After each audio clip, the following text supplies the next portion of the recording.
I was involved in the international drug trade. I even put it on my body and got on airplanes. Yeah, that's why I must be bold. I was bold for that. I saw my right-hand man die with a bullet wound to his head.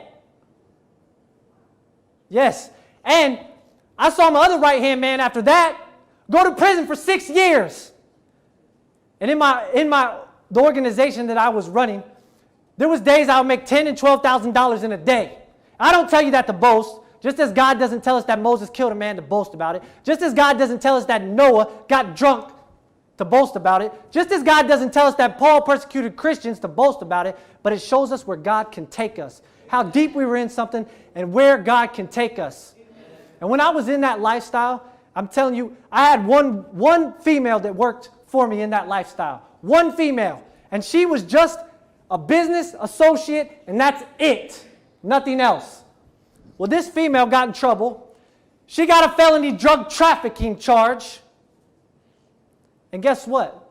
That female didn't tell on me. She didn't tell on me. And when she didn't tell on me, because in that life that I was living, people tell on people like that. They tell on people like that. She didn't tell on me. You know what I said when she didn't tell on me? I said, I got to marry that woman, and I'm married to that woman today. I said, she's so loyal, I got to marry that woman. And do you know, when I came in to the Seventh-day Adventist church, right when I came in, it was at a moment we had started making some strides toward God. And I was trying to get out of the lifestyle that I was in, but it was very hard for me to get out of it. And I'm not going to get into all the details of how I got out of it, but people died and I ended up getting out. Okay? Now, when I was in that, I started trying to come back to God because the day my son was born, my firstborn son, I saw the right-hand man of mine die with a bullet wound to his head. I saw another right-hand man go to prison for 6 years, and I said, that's going to be my life. I'm not going to see this kid crawl. I'm not going to see this kid walk. I need to get out of this life.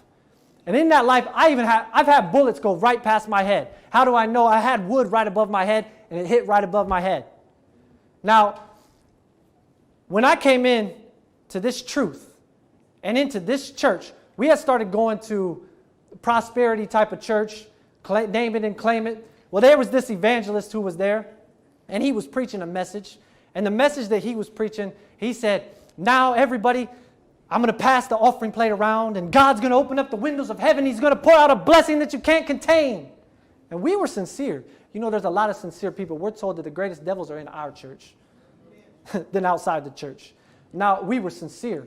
And when he said that, my wife, the tears started flowing down her face.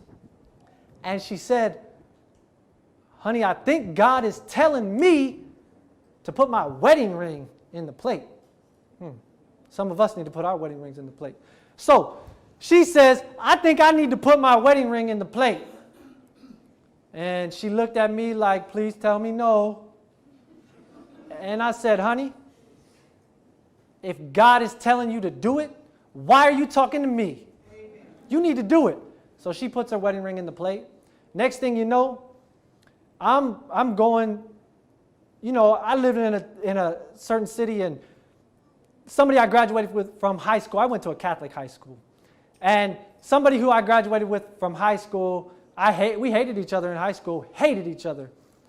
I started seeing this brother, I hadn't seen him in over 10 years. I started seeing him everywhere I went. Everywhere I went, I started seeing this brother. And the first time I saw him, I was like, I need to get out of here because me and him, And this brother come up and he gives me a big hug and he's talking about Jesus. And I'm like, wait a second, I'm still kind of dabbling in the lifestyle that I was in before, you know, in the valley, you know, not sure I want to be for God or for the world. And, you know, he hugs me and everything. And I'm like, man, this guy, like, he's got something that I want. Like, he's got something that I need. And so he's asking me, you know, you want to do a Bible study? And I'm like, nah, you know, I'm not, it's okay. I just go to church and everything. And, well, do you know that I started seeing this brother? I hadn't seen him in 10 years. I started seeing him everywhere I went. I go to the grocery, I see the brother. I go to the gas station or wherever, I see the brother. And he's asking me to do Bible studies. And eventually I said, all right, let's do a Bible study. And so he come over and he did the Stay of the Dead with me. And I said, what? I was raised in a Sunday church. My parents are good people. And, I saw that was the truth, and I said, what else have I been lied to about? And do you know, when I came in and I found out the Seventh-day Adventist Church was the truth, that we had the truth, we have the oracles of God and we take it for granted. You know, when I found out that we had the truth, I started getting letters from the Illuminati. I don't know if you're familiar who they are, but I didn't know who they were. The week before they started sending me letters, I had no clue who they were. But do you know that God led me to some YouTube videos about the Illuminati the week that they started sending me the letters? And he showed me that it was a satanic organization. He showed me hip-hop stars and, trap stars and all these people that were selling their soul for the devil to be in the Illuminati.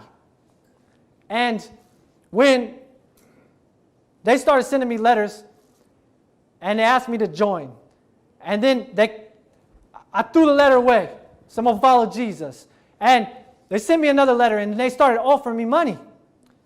I don't remember the exact figures, but they offered me somewhere in the 5 figures, 10,000 or so, the first letter that they sent me. And I said, no, right when I was coming into the Seventh-day Adventist Church. So I threw the letter away. They sent me another letter and they upped the ante.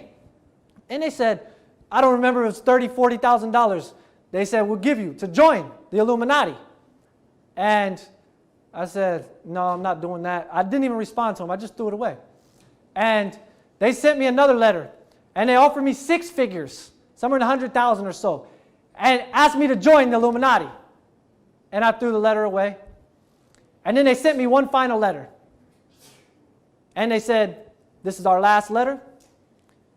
They said, you name your price.